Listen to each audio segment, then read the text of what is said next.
Bonjour à toutes et à tous. Bienvenue à cet événement spécial On Lunch avec.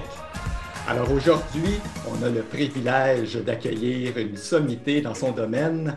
Ça va être une rencontre succulente. Alors avant de l'introduire, je vous dirais que si on écrivait un album contemporain d'Astérix au Québec, Marie occuperait sans doute le rôle de Panoramix. Alors aujourd'hui, on ne parlera pas de potions magiques, mais c'est tout comme. Alors, sans plus tarder, on va accueillir notre conférencière aujourd'hui, Marie Provost, qui est présidente fondatrice de cette entreprise qui se déploie depuis plus de 40 ans. Alors, bonjour Marie et bienvenue à cette rencontre spéciale. Bonjour. Alors, ça va bien Marie? Oui! Excellent. Donc, aujourd'hui, comme je disais, avec le temps spécial qu'on vit présentement, ça ne peut pas être un meilleur moment que de parler d'un kit de survie pour effectivement optimiser nos forces et faire en sorte qu'on soit capable de passer au travers cette période difficile, là, les prochains mois. Là, les plantes, leurs forces curatives sont là effectivement pour être une excellente solution, je crois. Oui, alors c'est ça que, tu sais, quand on a parlé de faire cette rencontre-là, c'est vraiment ce que j'avais envie de partager avec tout le monde parce que l'équilibre entre le désespoir et l'espoir est tellement mince que c'est là où des solutions subtiles comme les plantes médicinales peuvent nous aider à rester d'un côté ou de l'autre de cette barrière. D'accord. Fait avant, bon, là, on va parler effectivement de ce kit de survie-là. Effectivement, on va tout l'expliquer pour que les gens puissent comprendre toutes les particularités. Puis, c'est des produits ensuite de ça qu'on peut se procurer dans les meilleures boutiques d'aliments naturels là, par la suite. Mais avant toute chose, on va établir là, les bases pour voir tout le sérieux, puis la profondeur, puis toute la science qu'il y a derrière cette entreprise éco-responsable locale qui est la Clé des Champs. Alors, il était une fois, Marie Provost, qui débute La Clé des Champs. Donc, ça, c'est une histoire qui remonte. Là. Vraiment, tu fais partie, Marie, là, des pionnières de l'industrie des produits naturels au Québec. Là. Avant l'Internet, avant toutes ces choses, la mondialisation même, c'était toutes des recherches qui se faisaient un peu à la voix comme je te pousse, en fait, à ce moment-là. Là. Oui, en fait, Clé des Champs est parti dans un âge ancien où les connaissances étaient soit transmises de personne à personne ou dans des livres. Puis l'étincelle qui a amené Clé des Champs a vraiment été une rencontre avec moi-même où à 20 ans, 19 ans, je suis partie avec mon baluchon pendant 1 an en Amérique du Sud. Pour voir qu'est-ce que c'était le monde, parce que dans ce temps-là, on pouvait juste connaître le monde dans des livres ou dans des documentaires. Et j'ai réalisé que l'univers était beaucoup plus grand, beaucoup plus complexe et pouvait avoir une saveur bien, bien différente de ce qu'on connaissait dans ce que moi, je connaissais de mon monde nord-américain. Et quand je suis revenue, j'ai vraiment voulu partager. C'est vraiment, je te dirais que comme beaucoup d'entreprises dans des produits naturels, c'est vraiment sorti d'un désir de partage. J'avais rencontré l'herboristerie en Amérique du Sud, en Amérique centrale, aux États-Unis, sur la côte ouest américaine. Puis, je suis revenue au Québec, puis j'ai fait comme, voir qu'on ne connaît pas ça ici, mais j'ai rencontré cette chose extraordinaire et puis je me suis lancée là-dedans sans vraiment savoir où ça mènerait. Puis, c'était le chemin qui était important à ce moment-là, puis qui l'est toujours. Excellent. Donc, j'aimerais rappeler, Marie, parce que là, on va approfondir un petit peu l'histoire quand même, mais les gens qui veulent participer avec nous au cours de l'échange, on vous invite à cliquer le petit lien, le Q&R en bas, et puis Marie va se faire un plaisir là, de répondre à vos questions si vous avez des questions particulières à éclaircir.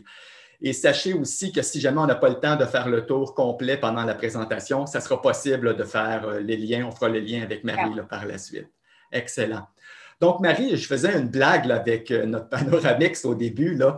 Donc, parce que c'est un homme dans Panoramix, mais l'industrie de l'herboristerie au Québec, c'est plus particulier. C'est plus des femmes, contrairement à d'autres régions dans le monde, je crois. Hein? Oui, c'est intéressant parce qu'aux États-Unis, l'herboristerie, c'est un monde d'hommes. Et puis, au Canada, particulièrement au Québec, au Canada, il y a beaucoup plus de gars, d'hommes herboristes, mais au Québec, ça s'est vraiment développé comme étant un monde de femmes. Puis c'est sûr que moi, j'ai commencé à faire de l'herboristerie à la fin des années 70. Il y avait une portion de ça qui était la fille rebelle qui était bien contente de faire un métier qui était non conventionnel. Puis je devais épeler mon métier quand je le disais. Personne ne connaissait l'échinacée, le millepertuis à ce moment-là. C'était vraiment complètement nouveau. Et c'est certain que c'est la portion exploratoire de ça que j'ai trouvé, qui m'a attirée, que j'ai trouvé fascinant. Et c'est par le détour, 25 ans plus tard peut-être, que je suis revenue à mon ancien moi, celui que j'étais avant d'être herboriste, qui était beaucoup plus une fille de science. J'étais une fille de rationnel, de science, de connaissances, beaucoup plus encadrée finalement que mon métier d'herboriste. Et puis, c'est après 25 ans que je suis revenue à faire la fusion de ces deux mondes-là. Puis je te dirais que c'est une des étapes qui a été la plus fascinante et qui est la plus intéressante dans l'herboristerie. Et j'ai eu le sentiment de participer, à ma moindre mesure, à la transition de l'herboristerie vers le 21e siècle. Donc, dans mon petit microcosme canadien, c'est certain que j'ai travaillé beaucoup avec Santé Canada dans le développement de la réglementation, puis ça a permis, ça m'a obligée, mais je l'ai saisi comme une opportunité à ce moment-là, comme un défi pour vraiment rendre ça à la fois traditionnel, vrai, beau, sincère, comme c'était au départ, mais réglementé, légal, calculé, encadré, balisé. Et un empêche pas l'autre. C'est ça la beauté de la patente. Mm-hmm. Donc, effectivement, tu as même participé, je crois, hein, avec Santé Canada, à encadrer toute l'industrie. Là, c'est quand même important. Là. Donc là, il y a des standards qui font en sorte qu'on achète une bouteille ici ou qu'on l'achète là. On sait le produit qu'il va y avoir à l'intérieur, là, finalement, de la bouteille. Oui, puis je pense que c'est important de mentionner que Santé Canada ne nous oblige pas à des standards. Donc, moi, je fais bien ce que je veux. La seule chose à laquelle Santé Canada nous oblige, à faire ce qu'on dit, qu'on fait. Donc, c'est la grande différence que moi, j'ai vue dans le avant et après la réglementation. Il y a des côtés moins fun à cette réglementation-là, mais ça a quand même permis de faire la différence et de dire, bien, si c'est écrit sur la bouteille qu'il y a tant de milligrammes par millilitre, bien, il y a tant de milligrammes par millilitre, donc on est capable de comparer un produit et un autre et de savoir finalement qu'est-ce qu'on achète. Et ça, bien, c'est sûr qu'à ce moment-là, ça devient comme un peu là, la pharmacopée qui est entre la salle d'urgence et maman qui te prend dans ses bras finalement. Là. On vient faire le pont. Là.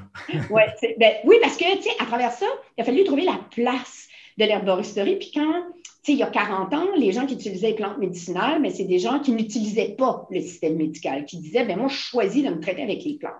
Et puis moi, j'ai commencé comme ça, en disant, finalement, la médecine m'a juste rendu malade pendant les 20 premières années de ma vie, fait que je vais laisser faire. Et puis, c'est une époque où moi, j'ai fait un retour vers la simplicité volontaire et puis, où j'ai tout laissé. Hein, je vivais dans une maison, pas d'électricité, pas d'eau courante, en autarcie complète. Et puis, l'herboristerie faisait partie de cette autarcie-là. Puis, c'est un des grands moteurs de la transmission de la connaissance des plantes médicinales, je dirais au Québec particulièrement. À peu près tout le monde qui fait de la transmission de plantes médicinales au Québec a à cœur la prise en charge de la santé par l'individu. Fait qu'au départ, il y a 40 ans, il y a 30 ans, il y a 20 ans, quand toutes ces femmes-là ont commencé à travailler et à enseigner l'herboristerie, on avait vraiment ce grand désir de rendre les gens autonomes. Puis aujourd'hui, pour ma part, je dirais que j'ai trouvé ma place entre le bouillon maison puis la salle d'urgence, comme tu dis, où finalement, on utilise les plantes au lieu de juste attendre, voir si on va tomber en bas de la table vraiment malade, puis qu'il va falloir aller chez le médecin. Et donc, on travaille dans un esprit de prévention, puis chacun doit trouver quelle est sa zone de confort où il se sent, où elle se sent capable d'utiliser les plantes et de dire non, je ne suis pas encore suffisamment malade, je sens que j'ai le contrôle, je ne suis pas stressée, je sens que je vais de mieux en mieux, donc je vais continuer à travailler avec les plantes, puis chacun a sa limite avec soi-même ou avec ses enfants finalement pour dire à quel moment, là, je dis, non, là, ça fait 4 jours que la fièvre est élevée le matin, puis mon enfant de 3 ans est de plus en plus faible. Ça s'appelle Docteur 101. Y a-t-il une pneumonie dans cet enfant-là parce que mes plantes ne réussissent pas à combattre son infection? Puis, il faut toujours se rappeler que les plantes sont extraordinaires, mais quand il y avait juste les plantes, le monde, il mourait de beaucoup d'infections ou de conditions qui ne sont plus mortelles aujourd'hui. Fait qu'il ne faut pas jeter le bébé avec l'eau du bain. Alors, moi, je ne suis pas du tout contre la médecine, je suis contre la surutilisation de la médecine ou de la pharmacopée médicale. Et puis, comme je disais, chacun établit sa limite, puis on devient de plus en plus confortable dans ça. Puis, tu sais, genre, la chose la plus belle, puis la plus fabuleuse de l'expérience avec les plantes médicinales, c'est que nous, les herboristes, on a juste gardé les plantes qui ne sont pas toxiques. Fait que tu ne peux pas t'empoisonner. Et c'est ça qui nous permet d'expérimenter aussi allègrement, parce que le seul danger est de trop attendre pour aller se faire traiter, puis que finalement, on est en train de mourir de notre pneumonie, finalement, parce qu'on meurt de la pneumonie pas traitée, là, possiblement. Mais il n'y a pas de danger d'intoxication, il n'y a pas de danger. On a gardé les plantes qui ne sont pas dangereuses. Et c'est ce qui permet de les utiliser presque comme des aliments ou des saines habitudes de vie. Souhaitons qu'avec l'évolution, justement, que la symbiose se fasse de plus en plus, comme tu dis, entre la médecine et l'herboristerie, parce qu'il y a des belles communions à faire avec ça là, pour optimiser notre système de santé puis notre santé en général, effectivement. Oui, puis c'est sûr que les structures sont toujours beaucoup plus longues à changer que les individus. Ici, on a un changement qui vient de la base. Hein? Les Chinois disent grassroots. Donc, c'est un mouvement de changement qui vient vraiment de la base. Et puis, nous, c'est certain que moi, j'ai pu l'observer durant les 40 dernières années où on a commencé par avoir les infirmières qui utilisaient les plantes dans leur vie personnelle et puis qui disaient, on est moins contre. Après ça, les pharmaciens. Les pharmaciens ont quand même depuis longtemps, je te dirais depuis une vingtaine d'années, les pharmaciens, une grande partie des pharmaciens sont de plus en plus ouverts à la combinaison des plantes et des médicaments. Les jeunes médecins le sont aussi. Alors, éventuellement, tous ces gens-là vont occuper les postes décisionnels et écrire les règlements, les codes, etc. Donc, c'est un changement qui est lent, mais en même temps, moi, de ce que j'observe, on n'a jamais reculé. Puis, moi, je dis toujours, moi, j'ai développé une entreprise, je dis toujours que je mène ça comme une entreprise menée par une femme. Fait que je regarde plus loin, je suis moins pressée, mais j'ai reculé. Ça ne me dérange pas d'avancer lentement. On s'habitue. Moi, j'ai eu 3 enfants. Fait que j'ai appris à marcher lentement dans la vie, parce que à 2 ans, tu ne marches pas vite. Puis, l'important, ce n'est pas comment vite on va, l'important, c'est comment loin on va. Fait que moi, ce que je vois, c'est qu'on est en train de s'en aller loin, puis il y a grand espoir et de plus en plus, il y a d'abord, il y a une valorisation scientifique de plus en plus élaborée qui est faite des plantes médicinales. Donc, on les étudie, on les connaît mieux. La science s'est penchée sur les plantes, donc on comprend mieux, ce qui rassure le corpus médical, puis on comprend que la plupart des médecins ont à cœur la santé de leurs patients, là, et les pharmaciens et les infirmières, tout le monde le bien. Alors, donc, si on raffine le dialogue et puis si on raffine les connaissances, ça nous fait un terrain d'entente sur le partage et la collaboration. On est passé, moi je dis toujours, moi j'ai commencé puis on disait des médecines parallèles. Moi, je disais, moi, j'ai appris à l'école que deux droites parallèles ne se rencontrent jamais. Fait que ça ne me tente pas de faire de la médecine parallèle. Après ça, c'est de la médecine douce. Pas toujours aussi doux que ça. Après ça, c'est devenu de la médecine alternative, de la médecine complémentaire et alternative. Puis on est rendu à la médecine intégrative.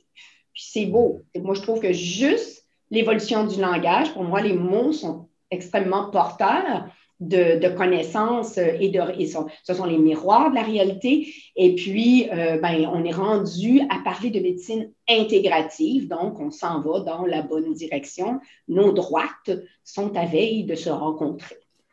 Voilà. Et puis, justement, l'expertise, le côté scientifique, les plantes, entre autres, je crois que j'avais lu un peu là-dessus. Vous travaillez beaucoup à optimiser les racines, bon, les feuilles, dépendamment de ce qu'on a besoin, mais on peut passer du 400% de plus puissant, dépendamment de comment on fait les choses, quand on cueille et tout ça. Là, ça, c'est vraiment fascinant. Puis c'est une science qui évolue toujours là, de votre côté. Oui, ça, c'est vraiment, moi, ma grande quête, là, puis mon grand plaisir des dernières années. Tu sais, Jacques, on fait, nous, des tonnes et des tonnes d'extraits à la Clé des Champs. On récolte des tonnes, vraiment des dizaines, là, tu sais, des tonnes de parties de plantes. Là, tu sais, puis on s'entend, là, pour faire ces tonnes-là, là, il y a des fleurs de trèfle, puis des fleurs de camomille, puis des petites feuilles de catère, puis de scutellaire. C'est pas des affaires qui pèsent lourd. Et même encore aujourd'hui, en 2020, moi, je fais encore personnellement le contrôle de qualité finale de chacun des extraits. C'est encore moi qui fais ça. Et c'est ce qui me permet de garder mon œil ouvert et mon esprit de chercheur, finalement, avec mon équipe d'herboristes, à comprendre pourquoi la camomille est si extraordinaire cette année, pourquoi l'éleutéro est si floral, pourquoi la plante, finalement, pourquoi ce lot-là a été plus oxydé, ce lot-là est meilleur. Puis on raffine nos connaissances dans le traitement, le moment de récolte, la température sous-terre, comment on est maniaque sur, il faut que ça soit chaud, mais pas trop chaud, sec, mais pas trop sec. Tu sais, l'huile essentielle, il faut qu'elle soit sortie, mais il ne faut pas qu'elle soit partie. La plante, il faut qu'elle ait fini son cycle d'ouverture, mais il ne faut pas qu'elle soit oxydée, donc il ne faut pas que les abeilles soient venues la visiter, etc. Là. Tu sais, donc, il y a une panoplie, puis ma grande chance, c'est que je travaille avec des équipes qui sont avec moi depuis longtemps. Tu sais, fait que je regarde Catherine, qui est herboriste accréditée, qui fait, elle, le contrôle qualité des macérats. Donc, quand ils sont prêts à être pressés, bien, ça fait 20 ans qu'elle est à Clé des Champs, plus que 20 ans, là, tu sais. Donc, elle a cumulé toute une expertise qu'elle combine avec son expertise de clinicienne, Dominique, qui fait la culture, est là depuis 15 ans, Cécile, fait que j'ai toute une équipe qui est là depuis très, très, très longtemps et qui va mettre son savoir finalement, et puis c'est la collaboration de ça qui fait qu'on est capable de dire « Ah oui, puis on a développé, tu sais, moi j'ai développé une capacité à goûter dans ma bouche. Je le sais quand je mets de la teinture de chardon-marie dans ma bouche, je le sais exactement où est-ce que c'est supposé faire quoi comme effet. Fait que je suis capable de dire « Ah, wow, il va jusque-là et puis, ah, il est vraiment puissant là » ou il est vraiment, tu sais, des fois, ils sont pas tout le temps, les gâteaux ne sont pas toujours fabuleux, là, tu sais, des fois, on rate pas, mais on fait moins bien. Et ça nous donne le comparatif pour pouvoir dire, ah, il s'est passé telle chose. Ah, il faisait beau et sec quand on a récolté l'ortie, mais la veille, il y a eu une grosse pluie. Il y avait trop d'eau dans les feuilles encore. Donc, ça nous raffine la culture et c'est ce qui fait la différence entre je suis un artisan, j'en fais un peu pour moi, pour mes proches, et puis j'en fais de façon en grande quantité et je cherche à avoir une stabilité et je cherche à avoir un niveau d'extraction qui est maximal pour que les gens en aient le plus possible dans le compte-gouttes finalement. Parce que moi, je suis principalement une herboriste. Fait que je veux pas juste que ça soit écrit sa bouteille qu'il y a ça. Je veux que toute la force de cette plante-là, elle soit là, puis que quand j'ouvre une bouteille de teinture de camomille, ben ça sent juillet. Excellent. Donc, effectivement, c'est une expertise, ton aspect scientifique, tout ça qui donne la profondeur et la force finalement à Clé des Champs, puis à toute l'équipe, puis à tous les produits que vous mettez de l'avant. Fait que, juste pour être certain qu'on va vraiment couvrir en profondeur ce qu'on veut faire aujourd'hui, notre kit de survie. Si tu veux bien, notre kit de survie, ton kit de survie, on va l'explorer ensemble. Donc, effectivement, un kit de survie que vous avez mis de l'avant qui va permettre justement d'avoir tous les outils dans notre besace là, pour faire face au froid, en fait, avant qu'on ait un fameux vaccin. Là, de toute façon, là, c'est des forces qu'on a besoin d'avoir avec nous là, pour optimiser notre travail. Ouais. Donc, Marie, tu as mis au point tout un petit kit. Fait qu'on va commencer par le premier, je crois. Ouais. On va parler de l'ortie, si tu veux bien. En fait, tu sais, moi, je le dis souvent, soyez heureux, buvez de la tisane. C'est vraiment, tu sais, pour moi, je suis une herboriste, alors oui, on va prendre des plantes en capsule, en extrait, etc. Mais tu sais, il faut se rappeler que c'est des plantes. Puis quand on boit de la tisane, ben tu sais, on ramasse la plante mouillée dans notre théière après, puis on va. Ah oui, c'est vrai, des plantes, cette affaire-là. Là. Tu sais, ces petites gouttes-là, là, il y a des plantes en arrière de ça. Fait que puis, depuis mars, depuis toute cette incroyable année 2020, c'est certain qu'on s'est penché ici, puis on observe, on vit, nous, dans une petite communauté, avec les Deschamps, on est 40 personnes, fait qu'on a aussi un peu ce qui se passe en société, qui se passe dans notre petite mini-société, puis on a évolué depuis mars sur qu'est-ce qu'on a vraiment besoin pour traverser cette affaire-là, qu'est-ce qu'on a besoin pour traverser cet hiver-là, où on commence l'hiver, on est fatigué, on a moins de résistance et puis on est plus fragile et là, notre lumière elle diminue. On va recevoir moins d'amour puis moins de câlins de nos proches. Il nous manque l'art, la culture. Il y a plein de choses qui sont essentielles à notre équilibre qu'on n'a pas. Puis avec les plantes, mais on va aller essayer de travailler sur cette petite barrière entre la santé et la maladie pour tomber du bon côté. Fait que 2 tisanes vraiment qui sont dans mon kit d'automne, c'est la tisane d'ortie, comme tu l'as si bien montré, et la tisane de basilic sacré. Fait qu'on peut les boire toutes seules, l'une et l'autre, l'ortie toute seule ou le basilic sacré tout seul. On peut aussi les combiner, c'est vraiment 2 tisanes qui se combinent extrêmement bien et les deux vont avoir des effets très, très, très complémentaires. La première, l'ortie, c'est une plante qu'on va utiliser parce qu'elle donne des forces. Et puis, en ce moment, on n'ira pas penser une nanoseconde qu'on va avoir une plante magique qui va tuer le coronavirus si j'attrape la COVID. C'est sûr, on peut travailler avec des plantes, là, mais on n'inventera pas un traitement efficace là, sur le coin de la table avec les Deschamps cette semaine. Là. Non. Par contre, on peut rendre notre système plus fort. L'ortie, qu'est-ce que ça fait? L'ortie, rappelez-vous que une des grandes utilisations de l'ortie, c'est pour réduire l'effet des allergies saisonnières.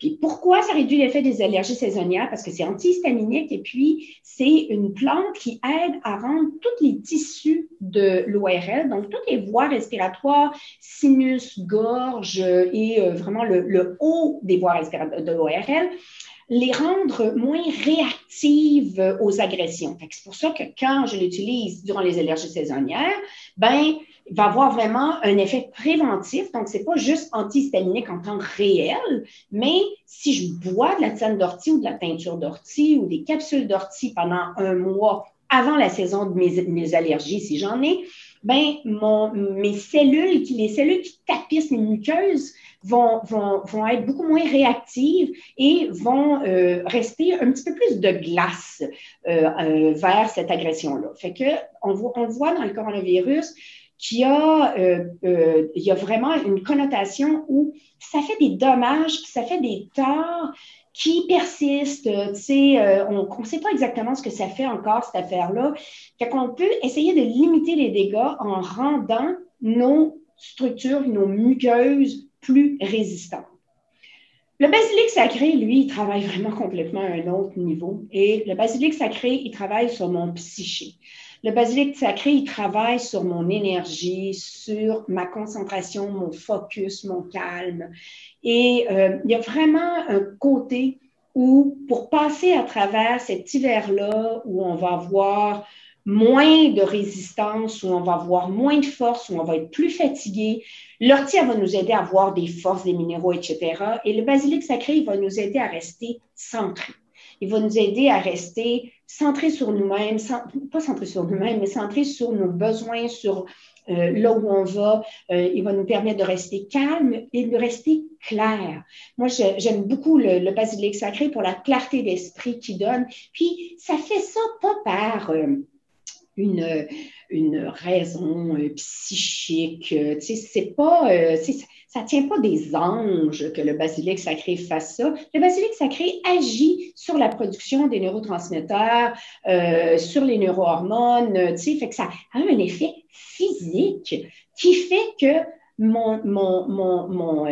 ma circulation de l'information se fait de meilleure façon, elle se fait de façon plus calme, elle se fait de façon plus organisée, ce qui fait que je sais plus où est-ce que je m'en vais. Puis je te dirais que comme chef d'entreprise, parce que, tu sais, moi, je suis une herboriste, mais je suis une chef d'entreprise aussi, puis comme chef d'entreprise, ce que j'ai le plus besoin de ce temps-là, c'est de voir clairement le chemin devant moi, parce qu'il change à tous les jours. On va être en zone rouge demain, il va-tu avoir un party de Noël à Clé des Champs, parce que ça va-tu être fermé le 10 décembre? On va-tu pouvoir... On ne sait pas exactement, le chemin se fait au fur et à mesure où on marche. Fait que le basilic sacré, il m'aide à voir clair en temps réel. Fait qu'on le boit ensemble, séparés, et ça goûte super bon. En plus, ça goûte vraiment, vraiment bon, le basilic sacré. Si je peux me... Oui, excuse-moi, Marie, je ne veux pas te couper la parole, mais j'ai une petite question en rapport avec ça. On demande, c'est une question technique, l'eau, est-ce que c'est important la température de l'eau quand on fait une infusion comme ça, la durée, tout ça? Oui, en fait, c'est dans ton... Genre, j'ai envoyé un petit kit de survie. Ben oui, c'est... voilà!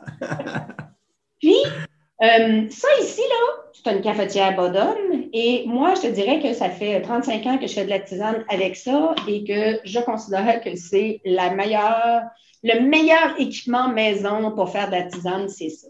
Donc, il y a deux règles avec... il y a deux règles principales avec la tisane. Premièrement, ça prend de la vraie eau bouillante. Là, on n'est pas dans le thé vert. On n'est pas à essayer d'aller chercher des goûts subtils. Ce qu'on veut, c'est aller extraire le plus possible la plante. Cette plante-là, elle a été séchée. Donc, il faut percer ses défenses parce qu'elle a été séchée, donc elle s'est durcie. Donc, il faut la ramollir. Donc, ça prend de l'eau bouillante. Et il faut que les plantes soient libres dans la théière. Donc, si on veut que l'eau rencontre les principes actifs des plantes, bien, il faut leur permettre de se rencontrer. Donc, on n'enferme pas ça dans une petite boule et ça prend une quantité d'eau suffisante pour qu'il y ait de la chaleur. C'est pour ça qu'on ne peut pas faire juste une tasse de tisane si on veut des effets médicinaux. Parce que juste une tasse d'eau, ça ne reste pas chaud assez longtemps pour aller extraire les principes actifs de la plante. Fait qu'il faut que les plantes soient libres dans la théière. Il faut faire un minimum de 3 tasses. C'est sûr qu'il y a des exceptions, puis il y a des plantes qui sont un petit peu plus sensibles, puis que ça va être possible de faire juste 2 tasses à la fois. Mais on essaie de faire au moins 3 tasses de tisane à la fois et on laisse les plantes libres dans la théière et on les laisse macérer finalement tant que ce n'est pas assez tiède pour être bu sans se brûler.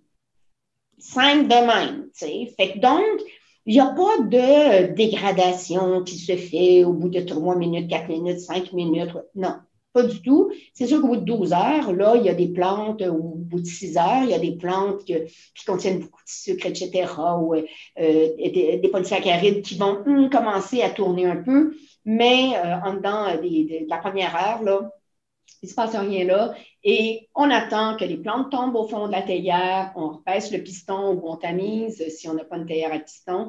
Puis, c'est pas, je verse la tisane bouillante dans ma tasse, puis j'essaie je la laisse refroidir avant d'être capable de la boire.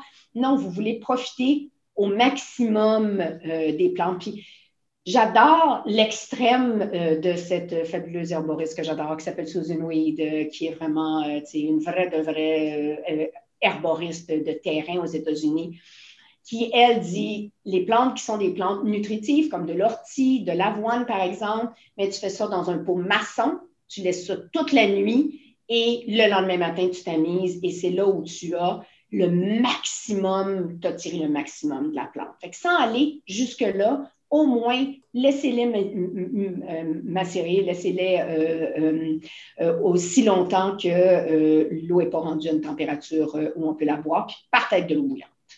D'accord. Puis Marie, est-ce qu'on peut, après ça, mettons, le surplus, le mettre au réfrigérateur puis le boire après? Est-ce qu'on vient comme perturber les effets bénéfiques? Ben, l'affaire qu'il y a, Jacques, c'est que si tu ne le bois pas, ça ne marche pas.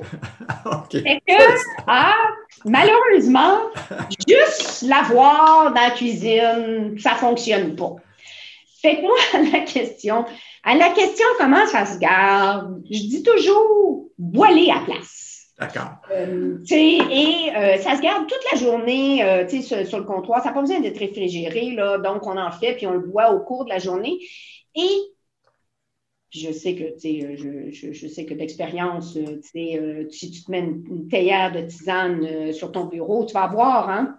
Alors, c'est ça l'affaire, c'est que si vous l'avez là, surprenamment, mais vous allez réaliser que vous avez soif et on va donc, on n'en fait pas 3 litres, là, on en a fait 3 tasses, 4 tasses, qui nous donnent à peu près 2 tasses et demie, 3 tasses de tisane. C'est assez facile à boire dans une journée et faites-la moins concentrée, faites-la à votre goût finalement. Prenez de la tisane que vous aimez.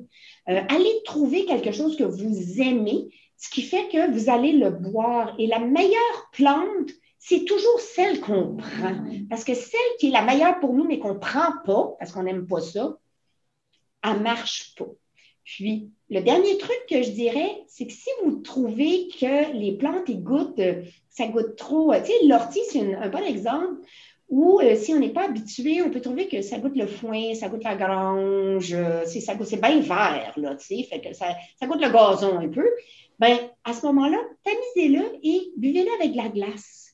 Et avec de la glace, ça coupe beaucoup l'espèce de sucre de la chlorophylle et c'est beaucoup plus agréable pour quelqu'un qui a de la difficulté avec le goût très, très riche des plantes. On le boit avec la glace. La glace, une petite paille jetable, pas jetable justement, une petite paille en stainless, là. Et puis, on a tous les bénéfices des plantes dans la plupart des cas qu'on boit froid, chaud, ça ne change rien. L'important, c'est de le boire. Mm-hmm. Et l'odeur, tout ça, ben c'est signe d'un principe actif qui est là, parce que la vie, c'est ça, les plantes, il y a des odeurs, puis c'est la réalité aussi, là. Voilà. On demande, Marie, ici, est-ce que merci pour cette fabuleuse session, est-ce que l'ortie est indiquée pour les enfants? Oui, l'ortie est intéressante pour les enfants. C'est sûr que ce n'est pas la plante de prédilection pour les enfants parce que l'ortie, c'est une plante qui donne de l'énergie. Alors, si je regarde mes petits-enfants à moi, là, j'avais mon Charles, 5 ans et demi, qui soupait chez nous hier soir. Il n'y a pas vraiment besoin d'ortie dans la vie. Je te dirais que ce sont souvent des boules d'énergie, ces enfants. Donc, ça ne les stimulera pas nécessairement plus, mais ce n'est pas une plante qui est généralement tant que ça nécessaire pour les enfants. Et pour les enfants, on va beaucoup plus travailler avec l'autre extraordinaire plante de base qui est l'avoine. La photo en arrière, c'est de l'avoine qu'ils sont en train de récolter là-dessus.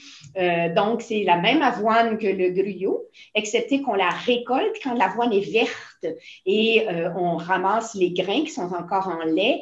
Et cette avoine-là est extrêmement nutritive. Puis là, on travaille avec beaucoup plus du calcium, des minéraux. C'est une plante qui est beaucoup plus calmante, reposante, qui est beaucoup plus intéressante d'une façon générale pour les enfants, puis qui goûte super bon. Puis juste pour terminer, parce qu'on a une autre petite question sur l'ortie, à propos des femmes enceintes, j'ai commencé à boire de la tisane d'ortie, je voulais la conseiller à 2 amies, mais elles sont enceintes. J'ai lu que c'était correct à certains endroits, mais d'autres non. Alors, Marie, est-ce que tu peux nous éclairer? Oui, en fait, c'est la beauté d'avoir passé à travers le processus de Santé Canada. On a discuté avec eux de l'ensemble de l'œuvre, de qu'est-ce qui est bon pour la femme enceinte et pas.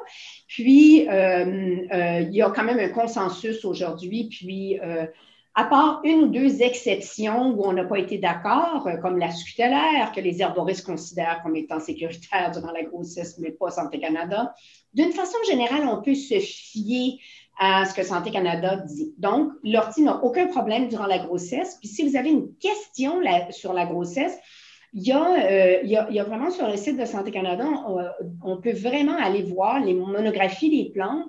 Donc, si vous tapez monographie plantes Santé Canada, vous allez tomber sur une page où il y a au moins une centaine de plantes, là, sans les avoir comptées, là, il doit y avoir au moins une centaine de plantes qui sont là. Et pour la plupart, les recommandations de grossesse sont ce que les herboristes pensent. Alors, et sachez que n'importe quel produit qui est dans une forme posologique, donc si j'ai par exemple de l'ortie qui est sous forme de teinture, automatiquement, nous, ce n'est pas un aliment, donc on est obligé d'avoir validé la contre-indication de grossesse. Donc, s'il n'y a pas de contre-indication de grossesse sur un produit comme ça, ben, c'est qu'il n'est pas contre-indiqué durant la grossesse. Vous pouvez vous fier sur ça. D'accord, excellent. Donc, on va continuer dans notre coffre à outils. Ouais, on va sortir les bouteilles. Fait que là, je t'ai envoyé 2 petites bouteilles magiques. Fait que 2 plantes qui sont des adaptogènes. Puis vraiment, je sais pas, ça ne doit pas avoir rapport avec le fait que ce virus-là est arrivé par la Chine. On ne l'appellera pas le virus chinois, là, on s'entend, là. Il est pas mal plus répandu que ça. Mais les plantes chinoises sont vraiment parmi les plantes les plus intéressantes pour travailler sur notre immunité et pour travailler sur notre résistance. Fait qu'on va parler ici de 2 plantes adaptogènes. Puis les plantes adaptogènes, ce sont les plantes qui ont un effet un peu diffus. Ils n'ont pas un effet clair. Tu sais, une plante diurétique, ben, c'est assez simple, tu sais, ça augmente la quantité d'urine sécrétée. Là, tu sais, c'est diurétique, c'est facile. Là. Une plante qui est antitussive, ben, ça réduit l'atout. Une plante qui est adaptogène, c'est une plante qui t'aide à t'adapter. Alors ça peut prendre vraiment beaucoup, beaucoup, beaucoup de formes et ça peut être utilisé à beaucoup d'escients. Et c'est vraiment c'est les plantes dont on a le plus besoin cette année et avec l'hiver qui s'en vient où on va avoir plus froid, on va avoir moins de lumière, on a plus de crainte d'être infecté. Et les plantes adaptogènes vont nous aider à résister et à être moins fragiles à la contagion. Fait qu'il y en a une qui est l'astragale. Alors, l'astragale, c'est une plante, on voit la fleur, c'est une plante de la famille des Fabacées, donc c'est une fève, et c'est la racine qu'on utilise. C'est une plante qui est une plante chinoise, mais qui se cultive extrêmement bien ici. C'est un climat qui paraît tout à fait pour ça. Et on la cultive durant une couple d'années, on ramasse les racines, et ces racines-là vont augmenter notre résistance. L'astragale, ce n'est pas une plante qu'on prend quand on est malade. L'astragale, c'est une plante qu'on prend pour prévenir la maladie. C'est une plante qu'on va prendre et c'est une plante qui nous donne aussi de l'énergie, donc de la résistance non seulement contre les infections, mais de la résistance contre la fatigue. On va être moins facilement brûlé, épuisé, fatigué. on va garder plus espoir, force finalement si on prend l'astragale. C'est une belle plante de novembre, l'astragale. Moi, c'est vraiment, pour moi, le mois de novembre, c'est vraiment, d'ailleurs, si on regarde sur Facebook, il y a plein d'herboristes. Je voyais Anne Vastel l'autre fois, qui est une fabuleuse herboriste qui est rendue dans l'Est du Québec maintenant. Puis Anne, qui a beaucoup travaillé avec les plantes chinoises, disait, là, c'est à ce temps-ci de l'année, je pense que c'était en octobre, là, mais à ce temps-ci de l'année, moi, là, la plante qui m'appelle, c'est l'astragale. Alors, c'est vraiment ça. C'est la plante qui va nous donner la force et la résistance pour passer à travers l'hiver et être moins malade, fatigué, épuisé, découragé, donc pour avoir plus d'énergie fondamentale et moins tomber malade. Mm-hmm. Excuse-moi, Marie, il y a une petite question. Le numéro en bas, est-ce que c'est un code d'Astragale, le NPN qu'on demande? En fait, le NPN, c'est l'accréditation de Santé Canada sur ce produit-là. Donc, c'est l'équivalent pour les produits naturels du DIN, qui est le Drug Identification Number. Alors, celui-là, c'est le numéro de produit naturel. Donc, c'est le numéro de l'accréditation que Santé Canada nous a donné pour dire que l'astragale augmente la résistance. Donc, on peut écrire résistance sur cette bouteille-là parce que Santé Canada a conclu que les preuves qu'on avait données pour dire que cette plante-là augmente la résistance étaient recevables et suffisantes. Alors, et le NPN doit toujours apparaître sur le devant d'un pot. Donc, si vous prenez un produit sur lequel c'est écrit tisane pour la grippe, puis qu'il n'y a pas de NPN devant, bien, la personne qui l'a fait dit c'est une tisane pour la grippe, mais il n'y a personne qui l'a confirmé. Le produit n'est pas bon pour la grippe. Ça veut simplement dire qu'elle n'a pas passé le processus réglementaire. Puis bien sûr, nous, on a passé le processus réglementaire pour 100% de ce qu'on fait. Rappelez-vous que moi, je siégeais sur les comités de Santé Canada pendant 10 ans. J'étais bien mal placée pour aller discuter là-bas, puis après ça, revenir, puis faire comme si je ne savais pas que... Alors donc, depuis le jour 1, moi, j'ai toujours trouvé que c'est plus intéressant de changer les règles de l'intérieur, finalement. Alors, donc, on est accrédité et tous nos produits ont des numéros de produits naturels qui ont confirmé que les doses sont efficaces et que les allégations, donc les raisons pour lesquelles on promouvoit cette plante-là, sont reconnues par Santé Canada. Les preuves étaient suffisantes. Mm-hmm. Excellent, non? Excellent. Non, mettons que si j'entends le sous-texte, la question, sur le côté de la bouteille, ben là, il y a un numéro de lot qui nous permet d'identifier quel est le lot de cette bouteille-là, quand est-ce qu'elle a été fabriquée. Puis, nous, ici, ben, on peut reculer jusqu'à la semence. Est-ce que c'est une semence qu'on a achetée ou est-ce que c'est une semence qui vient de nos jardins? Puis, à quelle date ça a été planté, germé, transplanté, récolté, par qui, quel jour, emballé.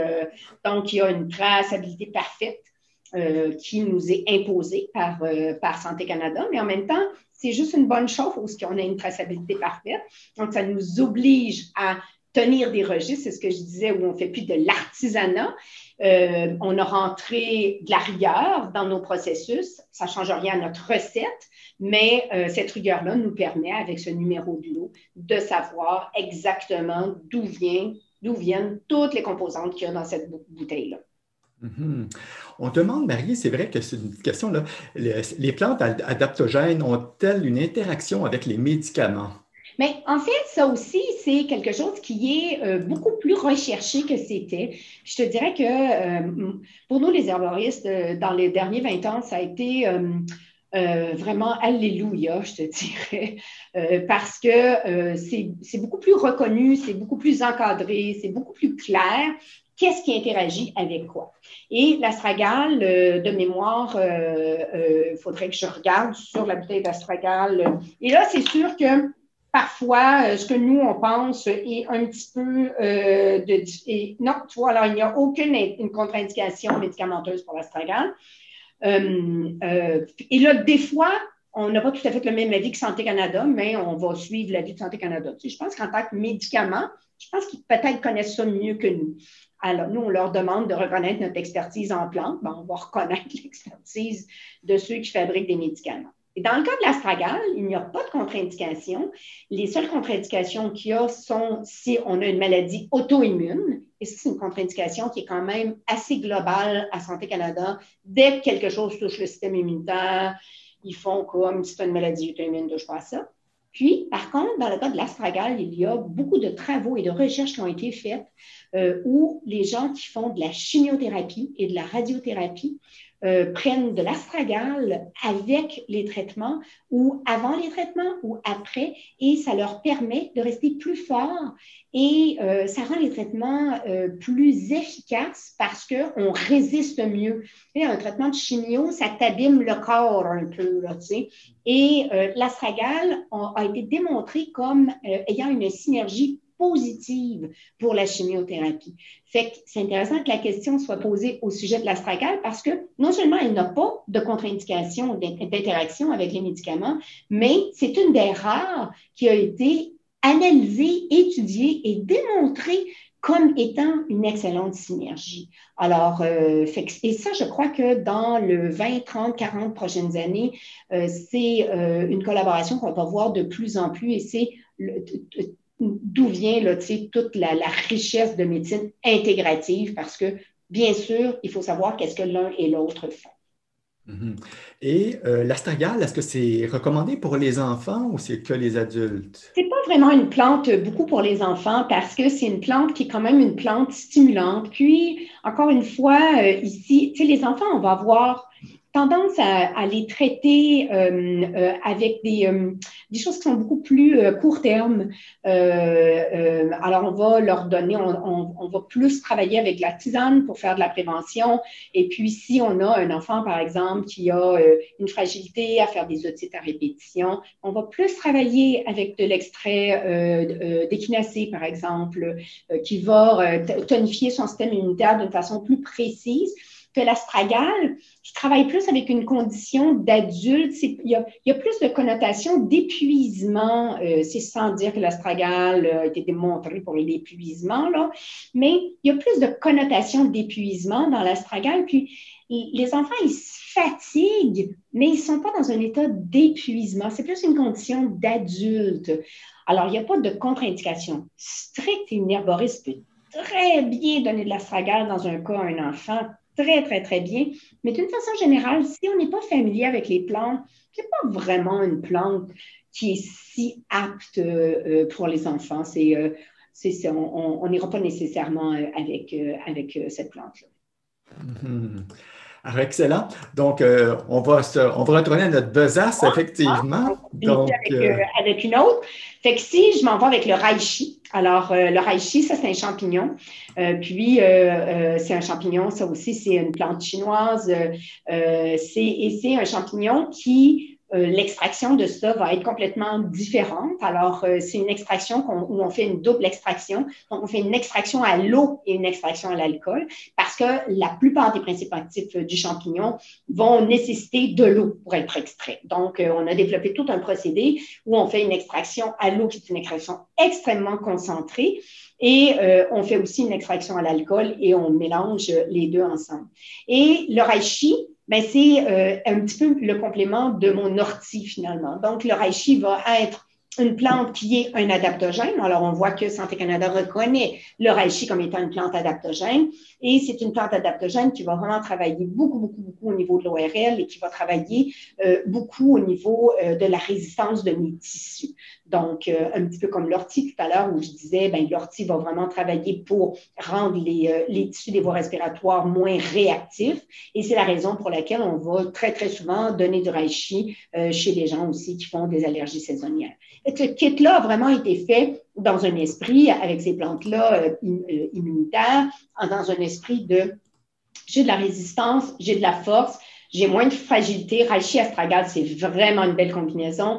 J'ai moins de fragilité aux infections qui m'ont passé. Je suis moins fatiguée parce que j'ai mis de l'astragale. J'ai plus de résistance physique parce que j'ai mis du reishi. Donc, les microbes vont passer sur moi comme de l'eau sur le dos d'un canard. Puis, la troisième, qui est si j'ai une petite infection. Si j'ai un petit mal de gorge, si j'ai, j'ai la petite gorge qui me pique, ou j'ai la petite oreille qui me fait mal, ou j'ai le petit nez, ou j'ai une petite affaire de tout, et puis que là, je me dis, ben, je vais-tu travailler, j'envoie-tu mon enfant à l'école, je vais-tu au bureau, qu'est-ce que je fais avec ça, mon Dieu, c'est quoi, là? Il y a comme toute une connotation cette année qui est comme complètement différente. Alors, on va utiliser de lucné. Et lucné, c'est une plante qui est un antiviral. D'abord, lucné, je ne sais pas si on a... Ouais. Fait que je ne sais pas si vous reconnaissez cette petite plante qui pend dans les arbres morts. On la voit, on la retrouve beaucoup dans les zones maritimes. Il y en a en Gaspésie, il y en a dans le fjord du Saguenay. Au Québec, c'est vraiment beaucoup là qu'on les trouve. On en a ici, nous, dans les Laurentides aussi, mais il y en a plus dans les régions où il y a plus d'eau, d'humidité dans l'air. C'est un lichen qui est accroché après les arbres morts ou semi-morts. Et ça, c'est la récolte qu'on fait l'hiver. Alors, durant l'hiver, on a toute une série de sentiers dans le bois ici. Et durant l'hiver, on va abattre les arbres morts et on récolte le lichen du ciné et on fait un extrait avec ça, qui est un antiviral et qui est une plante qui a une capacité vraiment extraordinaire d'assouplir les tissus des voies respiratoires. Donc, bronches, poumons, gorge, dans les oreilles, etc., le nez, là, ça amène de la souplesse, donc mes tissus deviennent plus élastiques, donc ils sont plus sains, parce que si mes tissus sont plus élastiques, sont plus fluides, sont plus mobiles, bien, mes défenses naturelles sont plus capables d'aller faire leur job. Fait que, c'est un antiviral, puis 2, ça amène cet assouplissement-là au niveau des tissus névo-respiratoires, ce qui fait que, je te dirais que depuis mars, lucné est vraiment l'ami de beaucoup de gens qui ont tout de suite dit hey, « moi, c'est ça la plante que je veux » parce qu'elle a vraiment une affinité là, très particulière de traitement de première ligne, si jamais. Fait que ça, c'est pas une prévention. Astragalraïchion, il va en prévention. Lucné, c'est pas une prévention. Lucné, c'est vraiment j'ai-tu un petit quelque chose, j'ai-tu un petit mal de gorge. On prend de lucné et à ce moment-là, on va augmenter nos chances, si c'est quelque chose de pas grave, de régler le problème avant de savoir si ça aurait été grave ou non. C'est toujours ça le but. Hein? Le but, c'est de tuer ça dans l'œuf. Moi, je disais tout le temps, mes enfants sont beaucoup, tant que mes enfants étaient enfants, sont moins malades que les autres. C'est pas parce que mes adolescents s'habillent mieux. C'est pas parce que, non, c'est pas parce qu'ils pigent pas dans les boîtes à lunch de leurs amis à garderie. C'est pas parce que, non, je les ai pas enfermés, là, ils ont vécu leur vie d'enfant, mais on a toujours traité très rapidement, ce qui fait que c'est beaucoup plus facile de s'en occuper quand c'est petit que quand c'est gros, et c'est la beauté d'une plante comme l'ortie. Puis là, le dernier, mais non, le moindre. La dernière que je t'ai envoyée, Jacques, tu sais, puis il faut que je vous dise, très chère personne qui êtes là, que j'ai fait ce kit-là avec Jacques en tête. Vous autres, bien, Jacques et moi, on se connaît quand même depuis quelques années. Hein? Et puis, je me suis dit, me semble que Jacques de l'ashwagandha, ça serait bon pour lui. Et que ça serait vraiment quelque chose qui serait approprié, bon, pour lui et pour les autres aussi, mais tu sais, j'ai vraiment fait le kit, j'ai vraiment regardé, puis j'ai dit, qu'est-ce que je pourrais envoyer à mon ami Jacques, là, tu sais, je l'aime d'amour, là, qu'est-ce que je peux y envoyer? Puis, la dernière chose que j'ai mis dans le kit, c'est l'ashwagandha. Fait que, si vous remarquez, Jacques, si vous le connaissez un peu, il n'est pas particulièrement stressé. Fait que c'est une plante, oui, qui est bon pour le stress, mais c'est surtout un immense tonique de force tranquille. L'ashwagandha, c'est un cheval de trait. L'ashwagandha, c'est de la force, mais c'est de la force calme. Et c'est ça qu'on a besoin en ce moment. C'est un autre adaptogène, l'ashwagandha, mais c'est une plante qui, à la fois, nous rend extrêmement calmes, donc nous aide à dormir, nous rend calmes, moins réactifs, moins stressés, moins anxieux, vraiment nous permet de rester plus zen, mais qui nous donne de la force, qui nous permet d'avancer, qui nous permet de trouver les solutions, d'avoir confiance. L'ashwagandha, c'est une plante de la famille de la pomme de terre et c'est une plante qui a été un petit peu plus un petit peu plus tricky, comme disent les Chinois, à cultiver. Là. Nous autres, on est quand même Val-David. Là, tu peux difficilement faire des tomates d'or ici. Là, puis, fait que l'ashwagandha nous a posé quelques défis au début, mais puis maintenant où on a vraiment une production d'ashwagandha qui est extraordinaire, il y a une odeur extrêmement puissante dans cette plante-là. Ashwagandha veut dire force du cheval. C'est une plante qui est une plante indienne, cette plante-là. Donc, c'est vraiment une plante qui va nous amener dans l'esprit du cheval de trait. Donc, il avance, rien ne l'arrête, mais il ne s'énerve pas. On n'est pas dans l'étalon, là. On est vraiment dans j'avance, je sais où je m'en vais. Puis, la combinaison de la tisane de basilic sacré et de l'ashwagandha est vraiment une potion magique assez intéressante pour les creux de désespoir, pour les moments d'interrogation profonde, puis qui vont nous permettre de faire de cette période-là une période de stress, de crise comme on vit en ce moment, parce que c'est une épreuve qu'on traverse, c'est une crise qu'on vit en ce moment. Là, 2020 est vraiment... Moi, je n'ose pas dire j'ai hâte que 2020 soit fini parce que on ne sait pas ce qu'il va y avoir en 2021, mais on est dans un moment où on vit une certaine crise. Et pour que la crise se transforme, l'élément majeur pour qu'une crise se transforme en évolution, pour qu'elle se transforme en expérience, en aventure, parce que finalement, c'est proche, là. L'épreuve puis l'aventure, c'est très, très proche l'un de l'autre. C'est la confiance. Quand on a confiance, ben, on avance, puis on se dit, ben là, tu sais, c'est pas encore effondré, fait que je vais marcher une autre journée. Je vais attendre que ça soit vraiment effondré avant de marcher une autre journée.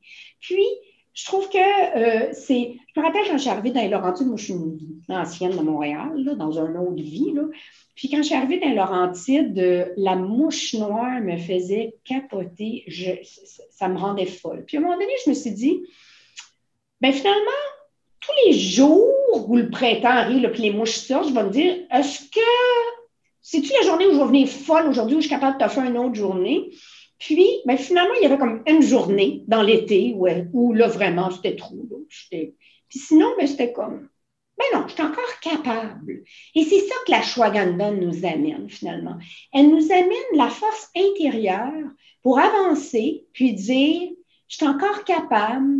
Je vais garder ma panique pour quand je serai vraiment plus capable. Là, je sens que je suis encore capable, puis je vais boire de la tisane de basilic sacré qui va me montrer que le chemin est devant moi, puis l'ashwagandha va me donner la force de marcher dans ce chemin-là.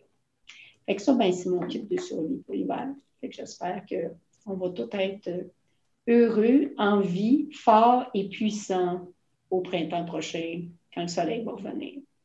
Ainsi soit-il. Voilà, excellent. Merci beaucoup, Marie.